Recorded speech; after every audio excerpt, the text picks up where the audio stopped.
Why would you build a business that's completely unpredictable, doesn't drive profitability, doesn't pay you a wage, and takes up all of your time?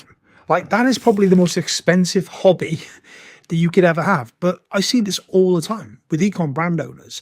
They build a business, a dream business that they believe they wanted. And when it actually comes down to it, the crux is that the business doesn't really pay them a wage. They stress about revenue levels. They don't have a clue about profitability.